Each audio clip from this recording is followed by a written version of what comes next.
ബിസിനസ്സിൻ്റെ വിഷൻ എന്ന് പറഞ്ഞു കഴിഞ്ഞാൽ ബിസിനസ്സിന് ഗ്രോത്ത് ആയിരിക്കും.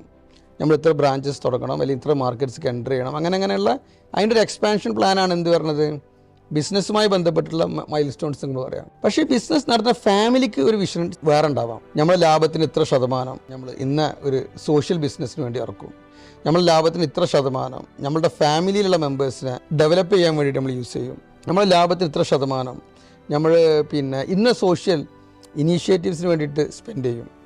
അത് ഫാമിലിൻ്റെ ഒരു വിഷൻ മൈൽ സ്റ്റോൺസ് ആണ്. ശരിക്കും ഇങ്ങനത്തെ ഒരു സംഗതി വരുന്നതോട് കൂടിയിട്ടാണ് ആസ് ഓൺടർപ്രണേഴ്സ് നമുക്ക് ശരിക്കും പറഞ്ഞാൽ ഒരു സാറ്റിസ്ഫാക്ഷൻ വരിക. അല്ലാതെ ലാഭം മാത്രം ഉണ്ടാക്കാൻ വിചാരിക്കുന്ന ഒരു മനുഷ്യനെ സമയത്തോളം അയാൾ ഒരിക്കലും സാറ്റിസ്ഫൈഡ് ആവില്ല. ഇന്ന് 1 മില്യൺ ഉണ്ടായി കഴിഞ്ഞാൽ നാളെ 2 മില്യൺ ആയില്ലല്ലോ എന്നുള്ള കൺസേൺ ആയിരിക്കും മൂപ്പർക്ക്. 2 ആയി കഴിഞ്ഞാൽ 4 ആയില്ലല്ലോ എന്നുള്ള കൺസേൺ ആയിരിക്കും.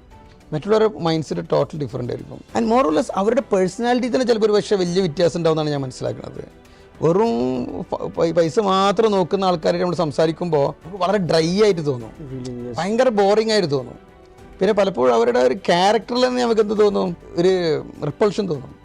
But at the same time people who make profit to utilize this way, business വളർത്തണം, ആ വളർന്നത് വഴി സമൂഹം വളരണം, അതുവഴി കുടുംബം വളരണം, ഇങ്ങനെ വിചാരിക്കുന്ന ആൾക്കാരെ സമയത്തോളം അവർ kind of like the law of abundance ഒക്കെ പോലെ അവർ ഒരു വിശാലമായ ചിന്താഗതിയായിരിക്കും അവർക്ക്.